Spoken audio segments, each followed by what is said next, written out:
Welcome to Unapologetically Badass, the podcast for women over 40 who are done dimming their light. I'm your host, Renee Fleming, coach, queen, and master of the midlife glow up. Solo chats, epic guests, no filter. Let's freaking go. Hello, everyone. Welcome back to another fabulous episode of Unapologetically Badass. I am so freaking excited about this next guest. Our pre-gaming, I was just like, oh my gosh, we were diving in and having so much in common. So today's guest didn't just build a business, she built an experience, a movement, and a global brand in one of the most male-dominated industries in entertainment. Joining me today is Billie Jo Aasen, founder and CEO of the festival company and executive producer of Extreme Mudfest, now recognized as Canada's largest mud and music festival. But with more than a decade of experience in live event production, talent booking, and brand creation, Billie Jo has produced large-scale festivals attracting tens of thousands of fans across North America and has expanded her brand internationally, bringing Extreme Mudfest all the way to Abu Dhabi. She's been named one of British Columbia's top 30 under 30 entrepreneurs, recognized by Billboard Amplify magazine as a festival professional to watch. And what makes her story truly powerful is how she's done it, breaking barriers as a female founder, leading with resilience, and proving that bold vision paired with execution can build something extraordinary. Beyond business, Billie Jo is also president of Lifted, a nonprofit support youth and mental health through music and community-driven events, showing that impact and entrepreneurship can go hand in hand. This conversation is about leadership, risk, reinvention, and what it really takes to build something massive from the ground up. Billie Jo, welcome to Unapologetically Badass. Thanks for having me. I'm excited to be here. Oh my gosh, so thrilled. So like I said, the pregame, I was just like, first of all, everyone, for those that aren't watching this on YouTube and are listening to it, we both show up wearing all black, wearing our black branded hats. It's like the hoop earrings. We were like, wait a minute. We both love Cabernet. We're like, we both bleed wine. Like, it was just perfect. So I'm so thrilled to be connected with you. I love it already. Yeah, so great. You know, they always say like-minded souls connect. And when I was like, do you like wine? And you're like, I bleed wine. I'm like, we have the same blood type? What? Which is good to know. So if we're ever in the hospital, they can just call us and I'm like, I'll be right there. Get a blood type. Yeah. Okay. Yeah, good. So the origin story of Extreme Mudfest, can you take us back? What's a moment when you went from like, oh, this is a great idea to deciding I'm going to build this? Yeah. So I'll actually take you back quite a few steps before then, because there was so much that kind of led up to it. So I'm Canadian. I grew up in this really small town called Caramias, BC. If anyone from Caramias is listening to this, they're going to be like, no, you didn't. You grew up in Olalla, which is like an even smaller little sub-hamlet. I guess it's called a hamlet. Under 500 people live there, less than 27 people, like very, very small. And growing up, there's not a lot to do in small towns except for like motorsports. So you're ATVing and dirt biking and things like that. So I knew how to ride a dirt bike before I knew how to ride a pedal bike. I got my first Yamaha 50cc when I was 4 years old, which, by the way, is wild because I have 4-year-old twins now and I can't imagine putting my dirt bike. But kudos to my dad. So, motorsports was just always a way of life for me. And I don't know if it's all small towns, but I will say 99% of small towns in Canada, like Saturdays and Sundays, your neighbors become your family. They're, everybody's over the fences barbecuing and quadding and dirt biking, and there's music going all the time. The kids are running all over. That's just how I was raised, really, which is an interesting thing that it led me to how I run my business today and the type of events that we do, which are very, very family and community focused. So fast forward, I loved music as a kid. Like, I loved Mariah Carey. Me and my best friend Kayla used to like sleep in my parents' RV and I would just like belt it out all night. Really wanted to be famous. She and I would go and take our coloring books and we would color pages, and then my house was like on the side of the road, and my grandparents lived in a trailer park just behind us. And so we'd go and take those pages and we would sell them for 25 cents. And that was your admission ticket into my concert that night. It is on repeat. My dad would go and buy like bonbons for people to eat. Yeah. And I'd be like singing over, a stereo of Shania Twain and doing my little dance routine. So I think I was kind of meant to do what I'm doing. But fast forward, when I was about 13, I want to say, and I had basically heard a radio ad for jingles singing or something. And I was like, I could do radio jingles. This would be great. And the guy that was doing it, he called me up and he said, you're way better than radio jingles. I'm going to put you on this new Canadian talent CD. And he's like, it's going to go to every radio station. Everyone's going to hear it. Knowing what I know now, like fraudster through and through, but didn't know it at the time. Mm-hmm. So I worked 2 jobs, like a waitressing job in the evening at the local restaurant called The Ranch. I would work at Subway as well. And then on the weekends, I would go out to Kelowna and record this demo. So the first demo song I got to do was I'm Not a Girl, Not Yet a Woman by Britney Spears. And then the rest of them I got to write and produce and work with him. And it was $3,000 to do this. And of course, my parents were like, we're not paying for that. So I paid for it. So I worked my butt off. $3,000 at that age, by the way, is a lot. That's a lot of money. Yep. I wanted it. And I believed that, this was going to, I don't know, make me famous. Yeah. And so on the last day, like I'd written all the songs, we'd done all the vocal, everything. On the last day, my aunt was like, okay, I'm going to take you out. I can't wait to hear this music. Let's go. We show up to the studio. And it is literally boarded shut with all of these letters we took off with their money, including mine. So that was my first intro to the music business. Oh my gosh. Yeah. I was devastated. Devastated to say the least. Yeah. And I was like, I obviously never want to do this again. Yeah. But because I had made that recording, that Britney Spears recording, my sister had a copy of it. And there was a really big festival in our area. At that time, it was the largest festival in Canada, actually, called the Marymount Music Fest. And my sister sent in the demo tape behind my back. And I get this call, and it's this guy, and he's American. And he had an accent. He's like, Billie Jo, this is Don Adams from Marymount Music Fest calling. We'd like to put you on our main stage. I thought it was a joke. I literally hung up on him twice until finally he called back and he said, why don't you take my number and call me back? So I did. It was like, good morning, Active Mountain. I'm like, oh shit. What do I do?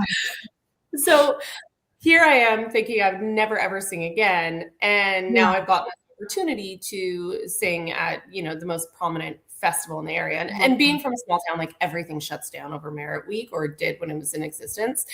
And so I ended up getting to open for Loretta Lynn. And wow. Yeah. So exciting. But you know what I said to my dad? I was like, Dad, I'm opening for some old lady. I don't know. He's like, I have to slap you upside the head. You don't know who Loretta Lynn is.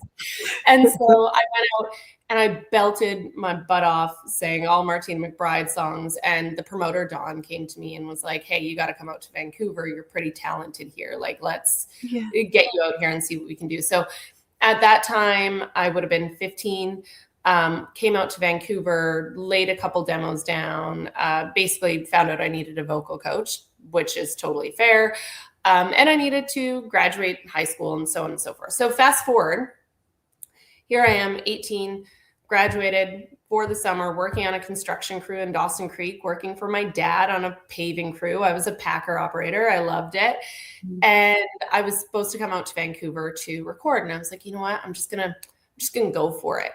And so I literally packed up everything I owned, which was nothing, by the way. Rented a room. I didn't even own a bed, by the way. Owned nothing. But I was like, I'm going to make this a go. I was 18 years old, couldn't legally work in a bar, couldn't figure it out. Ended up, unfortunately, illegally working at a bar until they found out that I was 18. But they didn't find out till my 19th birthday because I had too many cocktails. And I was like, I'm 19. Didn't go well. This was just me like throwing shit and just trying to go for it, making that impossible dream possible. And when you're from a small town, you don't even know that like a career in the music industry is even a real thing. Who would? And so I was working in restaurants and bars, doing my thing, and also working at Active Mountain in the office, 7 a.m. to 3 p.m., completely interning because I wanted to pay down investment money of what they were putting into my music career. I was in with a vocal coach. Like I was doing all of the things. Fast forward a little bit. So I'd released 2 singles to radio at this time. And long and short of it, ended up releasing a new single after I'd went down to Nashville and like recorded with legends and was so stoked. And in my mind, I was like, I'm coming out and I'm going to go #1. And this is how it hits. Like every artist is going to think, right? Like you're so in your creative mode. Well, my song didn't get picked up and I was absolutely shattered. And I was like, you know what? I hate being the product. Like, and that's the truth. I even, prior to that, I'd be going to my management office saying, what's our plan for Q1 and Q2 and Q3? And how are we doing X, Y, and Z? And what does this look like? Like I didn't realize it back then, but I was way more business minded than I was, from an artist perspective. And, with all respect to all of the artists out there, there's so many more talented people than I love to, have a couple too many glasses of wine and jump on stage now with my friends that are on tour at our festival. That's my fun party trick. But fast forward from there, I decided I wasn't going to sing anymore. But Merritt was having some issues, the festival, and the owner said, Billy, if you take over the bills, like this can be your festival. Well, it was massive. And there were some things that had happened prior to that made it more of a liability than an asset. And I knew that even at that point. And I was maybe 22, 23 at the time. And Dawn came to me and said, you know what? There's a little show site in Washington. If you want to go over there. And we should start a festival there. 25 grand each. First money in, first money out. By the way, not the way it happens, but that's okay. Went over, saw it, and loved it. And still to this day, I love this little show site. Well, here's how much I didn't know, Renee. And I say this because I want people to know that you don't need to know it all. You should and have that on the way. But someone asked me who my international accountant was going to be on the taxes for the US. And I said, oh, you know what? I don't know. So I called it my accountant and he put me in touch with someone that did US taxes. And then he said, well, who's your immigration attorney? And I said, well, don't have one of those either. So then he referred me to Anderson Cross Border. And I went in, and I'm not a religious person, but I believe the universe has your back. And I go in, well, the associate I was supposed to meet with was sick. So I ended up meeting with David Anderson, who actually owned the law firm. He has an office in Vancouver and an office in Bellingham and helps Canadians, get work visas and so on and so forth in the US. Well, where we are operating was a TEA zone, so a targeted employment area. So we had a pretty good case to get me a visa. But the great thing is that David was a huge, huge music fan. He even played in like a bluegrass band. And so when I started telling him what we were doing, he actually lived in Bellingham. He was so excited. He was like, we need this. Oh my gosh, I'm so excited.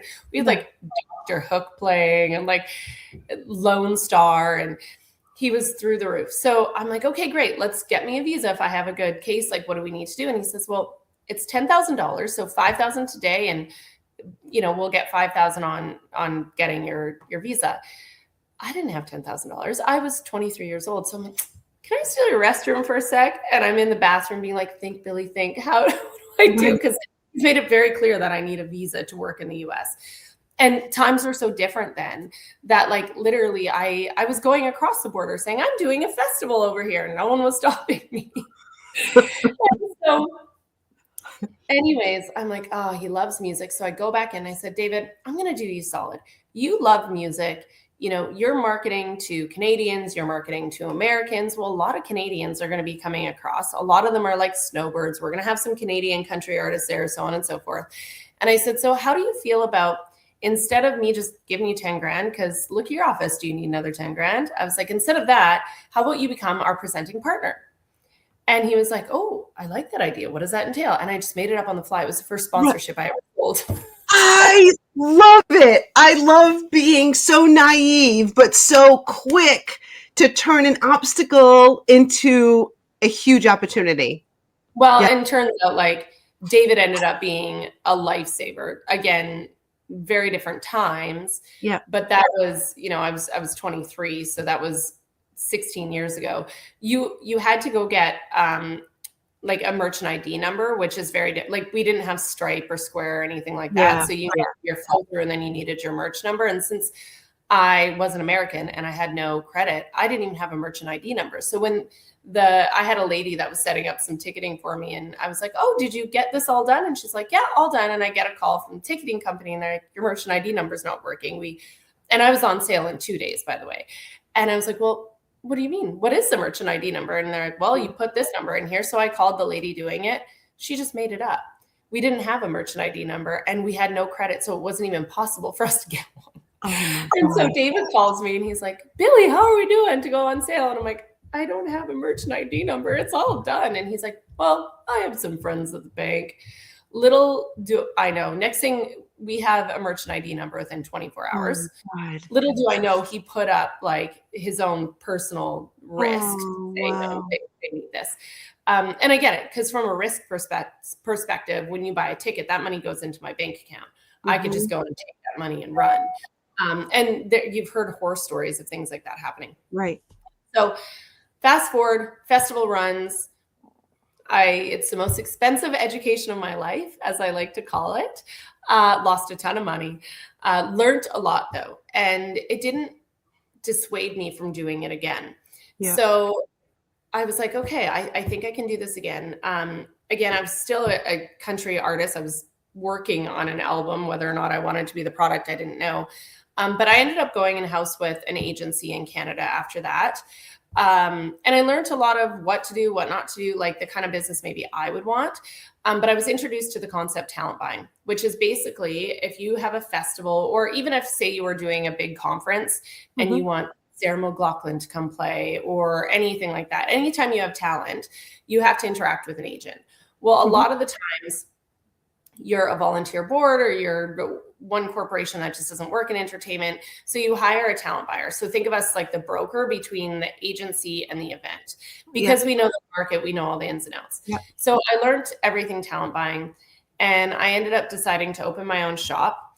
And then I got my first big festival in Newfoundland it's like routing to Iceland, which means like not even possible.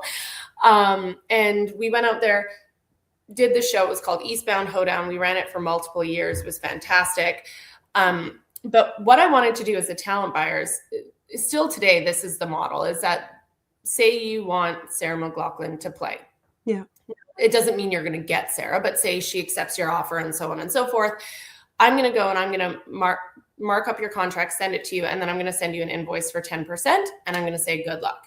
Now, here you are needing to deal with logistics and production and advancing and things that you just haven't done before. So I really felt like there was a big service element missing. And because I had hustled my whole career being a waitress and working in service, I knew, hey, there's a service model here, a hospitality angle that hasn't been utilized. And because I learned so much on doing my own show of like where to save and where not to overspend and like all these different things, I had a different outlook. So I decided to start a talent buying company, but we would be hospitality first. So not only do we, go after the talent, but we do it on a flat fee model so you can properly budget. And then we come in, we run the whole back of house. So you don't have to worry about all that chaos of getting everybody on stage and timings and meet and greets and advancing and transportation and catering. We do all of it. What I didn't know then is by doing it that way, not only were we gaining a reputation from the festivals or from the event producers, but also from the artists, because the artists were like, oh, it's a TFC event. Billy's doing it. Yep, we're in. Yep. And so the Roadhammers, which is a Canadian country band, they had a big single called Mud out. And so McCoy had called me and basically said, hey, I need your help. We have an investor. We want to do this event. And we want to do it around our brand Mud. And I said, well, Jay, you don't need me to talent buy. I'll just tell you how to do it. And he's like, no, I need you to produce the whole thing. I don't know how to do a festival. So lo and behold, here we jump into event production. Sure. Why wouldn't you? So One of the guys in the band, his name's Clayton Bellamy. He's from a little area called Bonnieville, Alberta. And when I was thinking about their brand and what would really speak to their fans, I automatically thought of like how I grew up. It's mud, music, family, community, all of that. So I thought, why not pair motorsports with music? And in Clayton's hometown, there was this thing called the Bonnieville 4x4 Club where they did mud drags and all this fun stuff. And it was a community event. So I went out and I met with the producer of that. His name's Rick Redicliffe. Now is like family to me. We built Mudfest together at this point. And I said, hey, what if we just give your club a donation every year of like what your average net is? And I'm going to wrap all of this and we're going to create a festival together. And he was like, that sounds fantastic. So we go in, obviously I created the brand Mudfest. We go in, we build the festival, we run the first year, and talk about like really learning. The first year of Mudfest was the same weekend as my Newfoundland festival, which is 4.5 hours ahead in time. So I was producing in Bonnieville with a team there, and I had my family working and everything. We're all trying to figure it out. But it worked out. Fast forward now to going into year 2, the investor had chosen the lineup that he wanted. We were on sale and I was flying into Edmonton to meet with a potential presenting partner. And I kept getting a call from the agency that the deposits hadn't shown up. And I was like, oh my gosh, like stressing out, right? Because I'm a young, new company. I can't have this be a thing. And I had spent so much time in the behind the scenes from when I decided to start the company to then, like living in Nashville for a month every quarter, getting to know every single agent and manager and like really building up trust. Like that's what our industry is about, is trust and relationships and connection. So about what year was this for year 1 of Mudfest? Year 1 would have been 2015, I believe. And so, yeah, year 2. So this would have been 2016. Okay, 10 years ago. Yeah, so can't get in touch with this guy, land in Edmonton, and he finally calls me back and he says, you know, Billy, festivals are more your thing, not my thing. I don't want to do it. He pulls the plug. Yet we're already on sale. Like you can't just pull the plug. And now I have a reputation and I've really gotten to know Rick, and I'm from a small town, so I know what that pressure kind of feels like. So I'm like, okay, I'm running the numbers in my head. I'm like, if I land this deal, this presenting partnership deal, it covers the delta and I'll get all the deposit money and we can do X, Y, and Z. And I call Rick and I say, hey, Rick, what do you think of this? And he's like, yeah, let's go for it. So I go in, guns a-blazing, land the deal, call this guy back and I say, okay, I'll take Mudfest. So I take Mudfest. I didn't want to own a festival again. I had already lost my butt on this other one when I was, 24, that I'm like, here I go again. But I believed in the concept. And so obviously we've built that year after year after year. From there, we ended up getting, multiple different contracts on talent buying, on event production, a little bit of corporate stuff back then. We definitely do a lot more now. But a lot of talent buying for fairs, festivals, rodeos, event production. We ended up actually, oddly enough, I ended up getting headhunted for BC Place Stadium and went in and the GM at the time was so great that she was like, I can't give you a job, Billy. You're not hireable. Like, this isn't going to go well for you. I'm like, that's okay. I also am not interested in having a job. Like, I went through the process because I love it, but like, I get that. I am an entrepreneur. And she's like, so I want to give you the contract. And she and I still work together to this day. Wow. And so she's like, I want to give you the entertainment contract. And so I was able to help broker the deal with, Rolling Stones and Elton John and so on and so forth. Well, then fast forward a little bit, Mudfest is rocking and rolling. I feel like I'm on cloud 9 that I'm working with the stadium now. Like, I felt like I finally had like an 8,000 pound gorilla to play with. And COVID hits and it decimated our entire industry. Obviously, it decimated so many industries, but like the industry of bringing people together, that was one that you just couldn't get through. And a good friend of mine who, again, the universe has your back in the weird ways that it connects people, right? So rewind to year 2 of the Eastbound Hoedown, and Dallas Smith was the lead singer of Default. He now was a country artist and really like on the rise. And so I'd given him a headlining gig at Eastbound Hoedown, and that's how we got to know each other. So we'd become friends over this process. And anyways, we kept in touch and so on and so forth. And we ended up opening a management company together. And then in late 2019, he told me he wanted to open a foundation for mental health. And I had to be super honest. I was like, okay. But to me, like mental health was like a buzzword. Like, how do we fix that? I don't know. Like I'll come in, I'll run events, I'll help do that kind of thing. But I didn't have the passion about it that I have today. And we'll get into why. But then, of course, the whole world shuts down. So we're like, what are we going to do? And we're seeing our industry, from artists to producers to managers, label execs, everyone, like they're just done. Like they're falling into alcoholism. You know, there was some suicide stuff. Like it was just brutal, right? Because they couldn't go and do their thing. A lot of people are losing their jobs.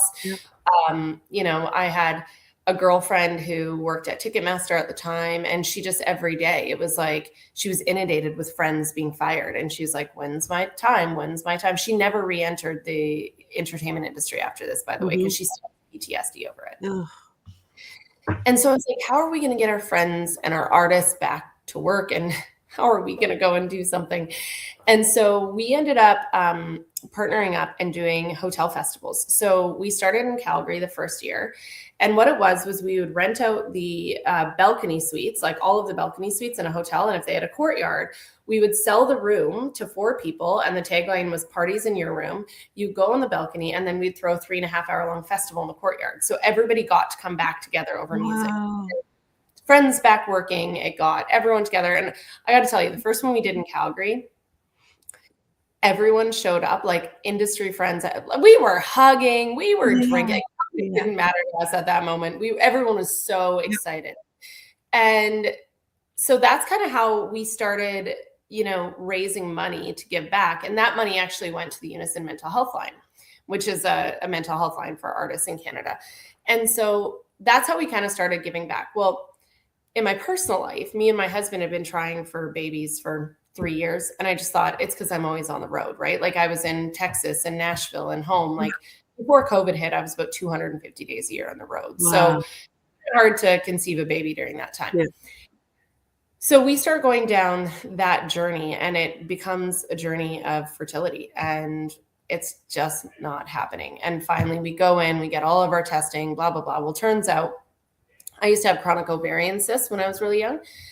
Not possible, not saying not possible, but highly unlikely for me to ever naturally conceive.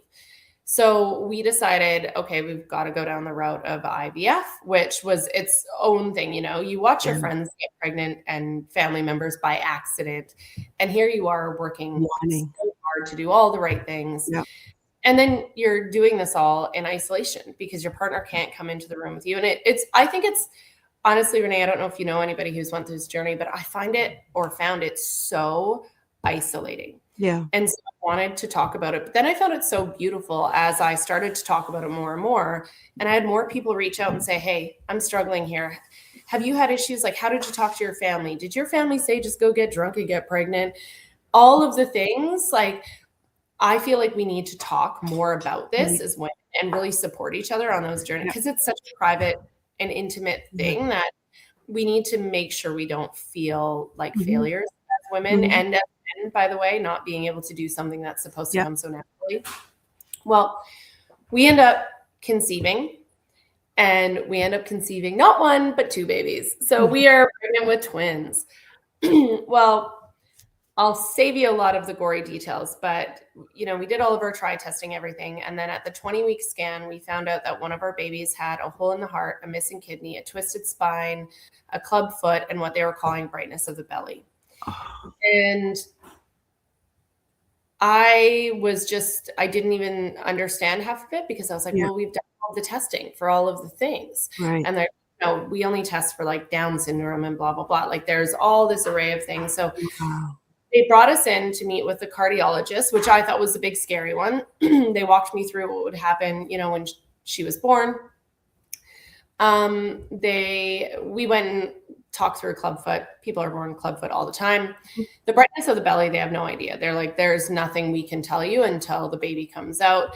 But it was the genetics one that was like the huge, scary one for us. And I thought that was going to be the easiest one, of course, because we'd already done all this testing. Yeah. Well, they heavily encouraged us to abort.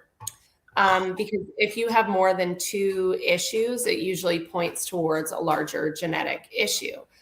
And for me, I was like, well, yeah, but you can't tell me that she has that. So what are my other options? And so, of course, we went through the amniocentesis.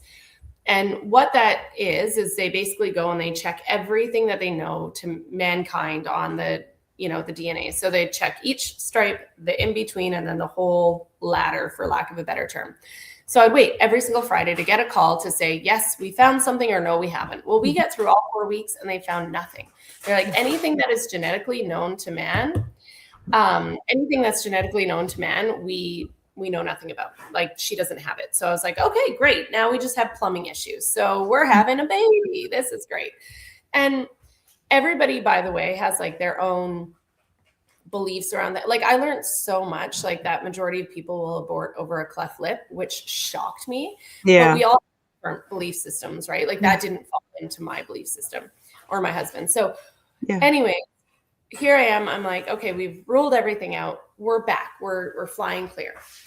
I get in my vehicle to go, I think I was grocery shopping or doing something, a block away from my house, and I get rear-ended by a truck, and it puts me into automatic premature labor. And at this time, I am only 25 weeks pregnant. Oh, my God. Oh, yeah. Yeah. Talk about just like tidal wave after tidal wave.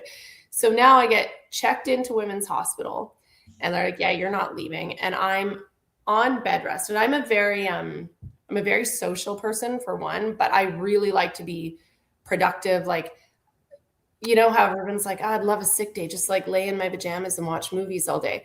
If I try to do that, I'm so bored in an hour and a half that I'm like, okay, what else am I doing here? And so here I am in this 10 by 10 room, stuck on bed rest, totally afraid, like having, 3 ultrasounds a day. And of course, now, because we're looking at potentially significantly premature babies. And my one baby that had all of the issues was only 700 grams at that point. So survival was probably very unlikely. Now we get just rushed again with MFM, so maternal medicine fetal doctors, about all the reasons and all these risks with prematurity and everything else. And they go back on this, hit me over the head. Well, if, this one baby is the one that is now going into the premature piece, because my babies aren't identical, which means that they have 2 different sacs. So one can start to come and the other one can be totally fine. And that was what was happening.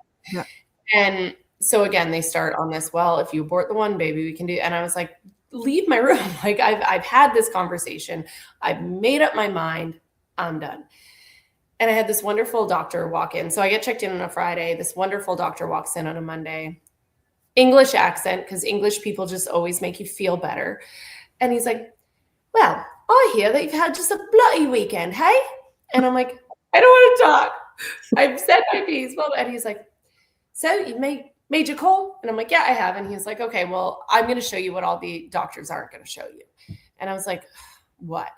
And he picks up his phone and he's like, this is Charlie. Charlie was given 60 seconds to live after birth if we didn't do this operation on his heart. Here he is now at 3 years old. This is Rosemary, blah, blah, blah. This is so-and-so. This is so-and-so. And just like, I feel it finally heard me, right? And I was like, oh, God, thank you. Thank you. So talk about learning about mental health and mental resiliency and like standing by, your values and And I was being taught so much that I didn't realize was going to be such a big part of my future moving forward. So the babies end up staying in until 30 weeks, which is great. Like by the end of it, we were laughing. The nurses were making bets on the wall. I was throwing in bets. And I'm working this whole time, by the way. We were supposed to be taking this hotel festival tour across Canada. We canceled them all except for Vancouver, which we had 2 nights back to back. They were completely sold out. And that was supposed to run in September. And here we are in June. So I ended up delivering the girls at 30 weeks at 4:30 p.m., 26 doctors in the operating room, like all these question marks around baby B, as they were calling her. Baby A comes out. Of course, it's an emergency C-section. Baby A comes out, like, she's breathing. I'm like, talk about the most beautiful, raw human emotion. Just watching my husband watch his baby be born was amazing. So she's breathing, so we're good. Now the next baby's coming out, and all the doctors stop and start calling each other over. And I'm like, what's wrong? What's wrong? What's wrong? And the one doctor looks over and she said, your baby's been born in the golden sack. And I was like, what? So I had no idea what that meant. It's like one baby for every 10 years actually comes out in their entire sack. They call it the golden sack, that the baby is blessed. Wow. And this is my baby B that they had all the question marks around. So fast forward now, baby B ends up, she had her first surgery at 3 days of life in the incubator. She was only 2 pounds. She was the smallest child at Children's Hospital to get a colostomy bag. She ended up being born with something called cloaca. She would go on to have 8 major surgeries before the age of 2. We were in the NICU for 115 days. And I had made peace with like our journey with baby B. Like I just in my mind was like, I know her. She's going to be great. Like this is good. But one of the stories I continuously told myself was she's got a twin sister in her corner, 110%, that's going to like go to bat for her every day. So baby A for me was what they consider a feeder grower, basically just meaning she just needs more time to cook until checkout, the day before checkout, and they do the head scan. So there's a doctor in Toronto that basically realized that you can do a brain scan on a baby through the soft spot to see if there's any brain damage or anything. So you can do preventative care for, if there's a brain bleed or anything else going on. Well, I find out that my baby has a grade 1 brain bleed, and she's also got a PVL, a bilateral PVL, pulmonary ventricular leukomalacia. What that basically means is she's high risk for cerebral palsy. Oh, but we didn't know if she got hit by the truck, it can affect the baby brain because the skull's not developed.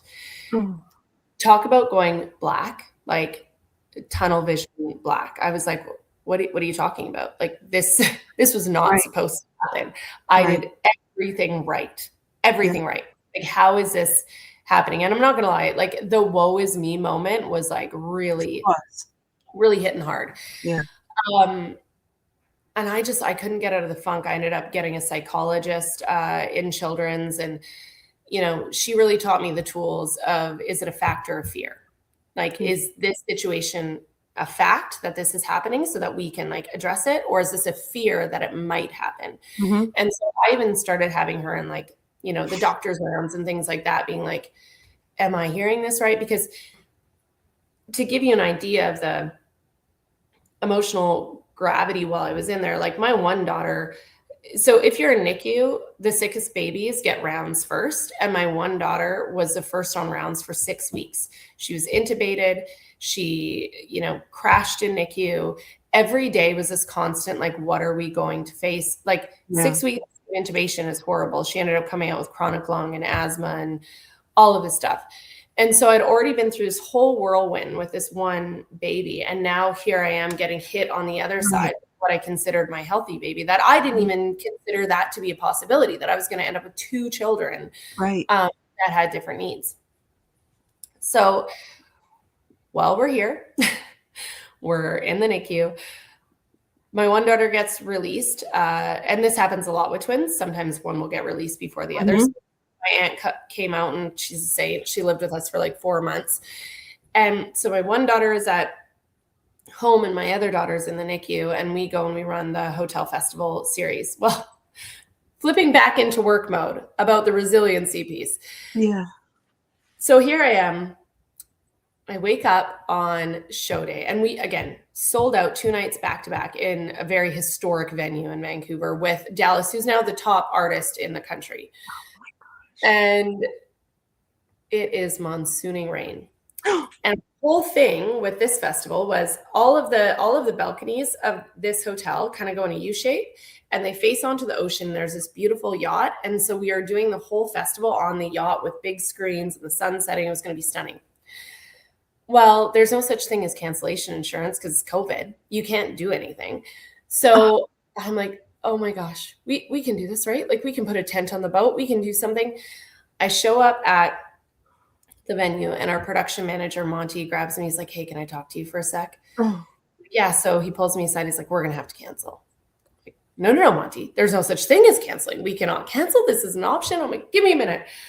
I walk out, run into my uncle, who's like a pseudo dad to me. And I just start crying, and he hugs me. And then he's like, okay, what are we going to do? And I'm like, well, I'm going to see if they have a ballroom. If they have a ballroom and it's not booked, I can do socially distanced turnovers of people. And I was thinking through everything. Like, if that wasn't an option, I was going to get a whole bunch of hotel rooms and like people tour through and see one artist at a time in like groups of X amount. Oh my God. Well, luckily the ballroom was open because it was COVID.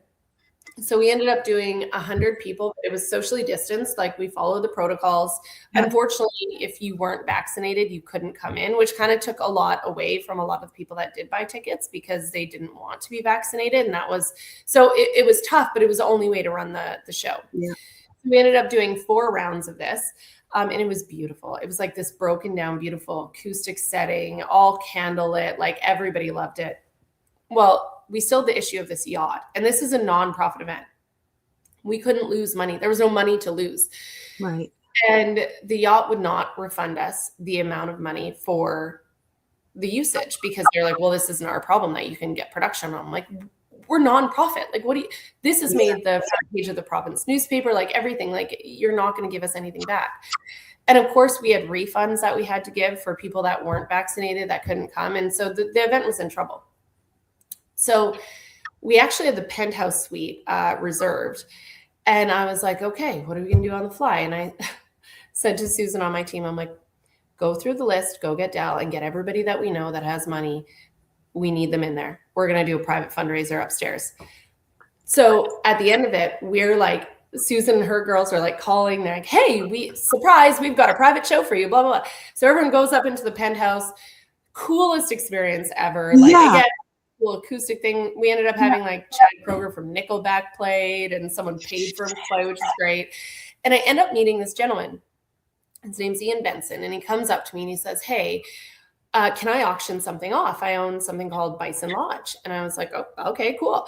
So he goes up. Well, Bison Lodge, I'm going to botch the numbers, but I think it's like $10,000 or $15,000 a night to book it out. Very expensive, comes with a private chef, everything else. And he goes and he starts to put it up for auction. But every time someone raises their hand, he outbids them. And I'm like, what? This is so he ends up buying his own lodge and then writing me a check, which is great. We raised $47,000 in 45 minutes and saved the entire event. It was phenomenal. It was the best week. That's fantastic. Best weekend. Talk about resilience, the amount of stuff you've gone through. Well, a lot of it was just like, you know, I think everybody in their career has these moments, right? Where you're like, what do I do? Well, you just got to do something. And you don't give up. Nothing. It's better than just freezing, right? Yep. And so fast forward now, you know, the kids are home.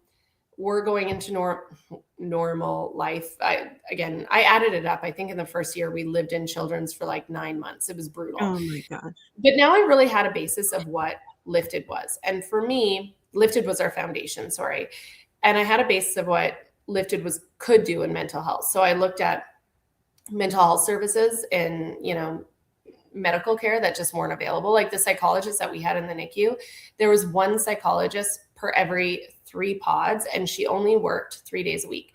And in each pod, there were 12 families.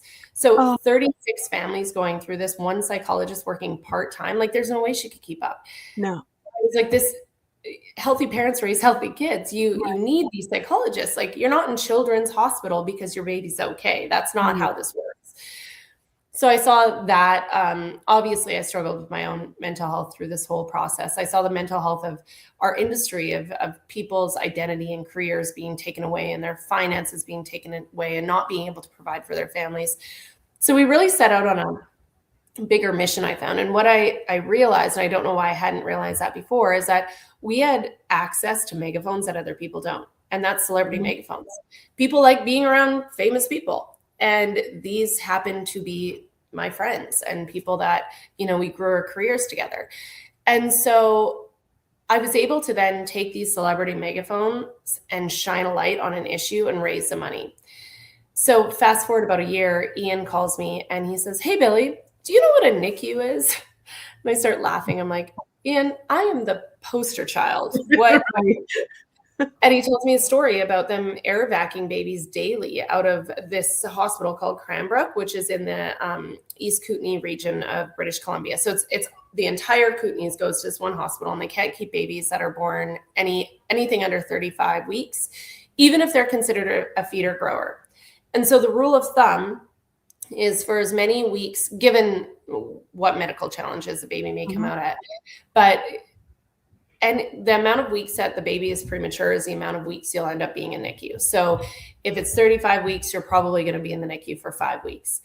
And now I've been introduced to this whole thing of families being air vac into, not super sick babies. So not coming at Children's where there's Ronald McDonald, but being air vac to like Kamloops Hospital, Kelowna, so on and so forth, where there was no resources for them, right? Like they had to find hotels, they had to find meals. Some of them had to leave kids at home with their spouses. They had to be off work, like all of this stuff, and not surrounded by family when we're going through all the scary times. Yeah. And so the hospital was fundraising or trying to do government fundraising to actually build a NICU in Cranbrook.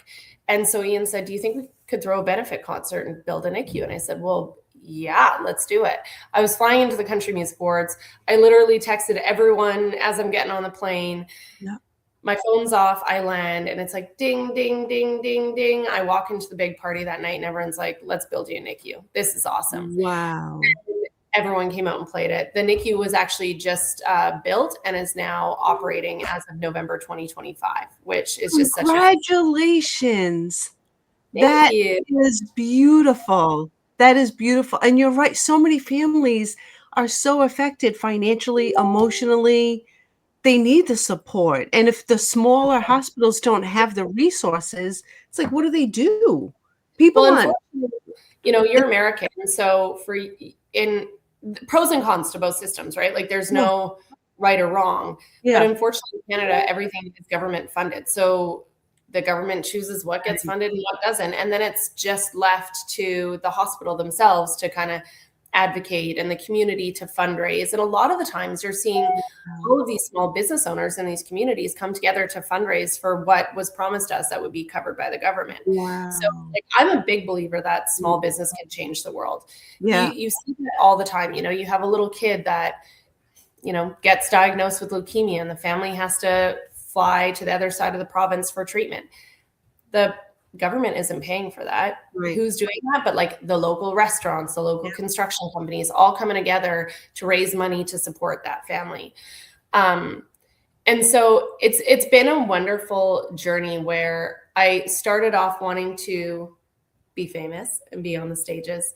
Then I got into building the stages and wanting the famous people to play them, to then having all of those people not only become friends, but become family to me, and creating this community where I get to encourage them to use their megaphone for good, and creating a platform where we can all do that together, where we can use our music megaphones and shine a light and change someone's life.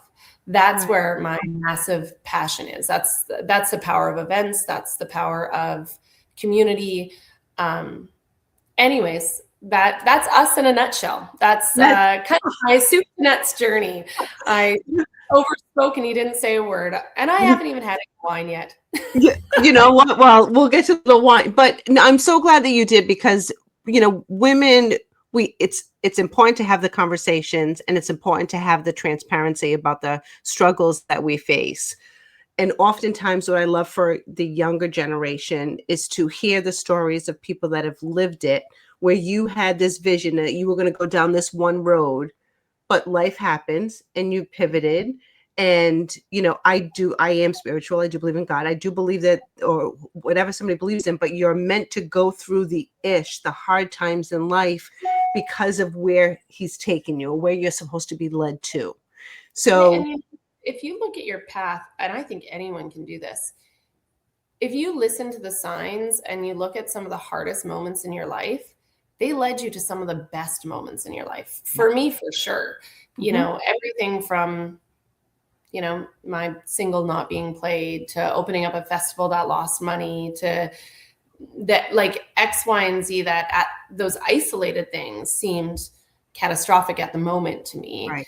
But they led me to the next big thing that, I think we're all a work in progress. And if you're willing to go on the ride and you're willing to try, and, I always say to people, be so loud they can't ignore you. If you can do, if you can shout from the rooftop what you're going to do and then follow it up with execution, that unapologetic, I'm going to go for it thing, good things will come to you.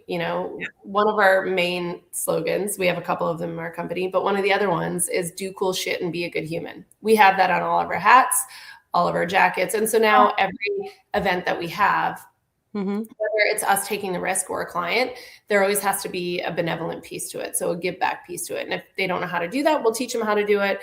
We have lifted so we can help in that way. But we always want to make sure that we're leaving an impact in the community that we serve, because you never know what your little action of fundraising for that group is going to be, or you throwing that festival in that small town and letting, that little band come and play at 10 years old on the main stage, where that's going to lead them to. I think we're kind of all connected and responsible for one another. If you can be brave enough to take those signs and brave enough to fail, and then even braver to get back up, you'd be at what is on the other side. Well, but what separates the dreamers from the builders, right? It's that action piece. It's that fear that holds so many people back, but looking at it like, what's the fear? What do I have to really lose? I fail. I think too, with big projects, people end up seeing the whole big thing, and then they're like, oh, I don't even know where to start. Right.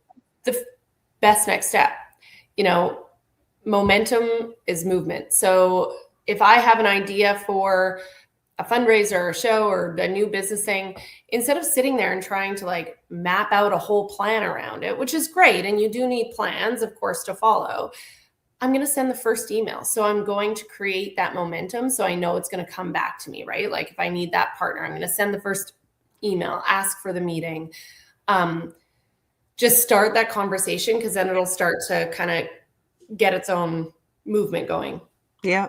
No, I love that. So are you continuing to hold Mudfest as in partnership with Lifted, or are they two separate? So they're their own separate entities, although Lifted, like for example, Lifted will be a beneficiary to lead mental health services or to support something within the communities that we have. So we've got the original Mudfest, which originally was in Bonnieville, and then we ended up moving it to Cold Lake post-COVID.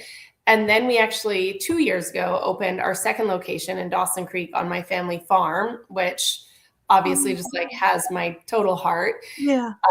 My dad was like, yeah, kid, let's do it, which is fantastic. And then, like I was telling you, when we were pre-gaming before, which by the way, I love that term, to getting a random phone call and being air freighted out to Abu Dhabi for the Liawa Festival. That was something that we just never saw coming. And then now this year, it's about to be announced, but we're actually expanding into the US. We had an event there that contacted us and said, hey, could we become a Mudfest? And so we're going to go on and be their promotions and give them the brand and kind of help them fine tune it. So we're going to have Mudfest Moses Lake as well.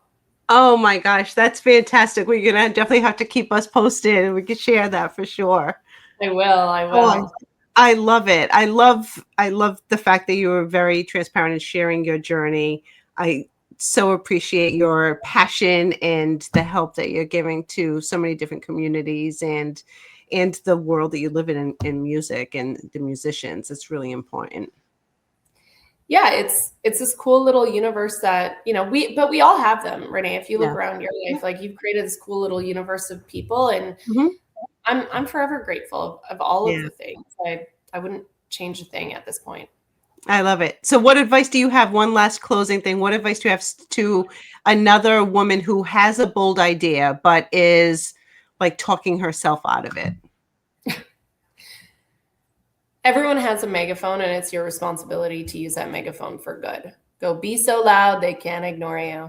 Make the first step, take the leap. You learn more through failure than you do through succeeding. And you know? So if you take what's the worst thing on the planet that could happen if you go after this, well, okay, then that's the worst thing. I guarantee you it's actually not that bad. Mhm. And what you'll get out of that, even if that worst thing happens, is a little education and showing yourself that you can go and do hard things. You can make the impossible possible. Just go make that next best step, because you never want to be 90 years old and laying in your bed and saying, should have done that thing. Right. You only get one shot. Absolutely. Yep. Use your megaphone. I love it. How can people connect with you? Where can they find you? How can they find more info? Yeah, at Instagram at Billie Jo Aasen or at the Festival Company. And of course, we are thefestivalcompany.com or extrememudfest.com. So you can always reach out there. And I'm always here to support, especially female entrepreneurs. I think women come to the table with a very unique set of gifts. Yeah. And we need more of that empathy and positivity in the world. We need a little bit more of that like mothering nature in the world, I think. Absolutely. Today. Yes, absolutely. That feminine energy, watch the hell out. Here we come. So I appreciate it. Everyone go follow Billie Jo. Make sure you connect with her. If there's a Mudfest coming near you, take a look, go join it. I know I'm certainly going to take a look, and there's going to be so much more, I'm for sure. And especially with the Cabernet, we're going to have a couple cocktails. So thank you all for listening. Share this episode with other fabulous women that you love, and stay tuned for the next Unapologetically Badass. Thank you again, Billie Jo. Thanks, Renee. For today, Queen, but don't just walk away inspired, walk away activated. If this episode lit a fire under your fabulous ass, hit that follow button, leave a review, and share it with your fiercest ride or die. Your support helps this podcast reach even more women who are ready to reclaim their power. And hey, if you're ready to look, feel, and earn like $1 million freaking bucks, I've got an entire badass empire waiting for you. From confidence boosting merch to brand strategy, coaching, collagen, content, and everything in between, head on over to reneecarbonefleming.com or tap the link in the show notes.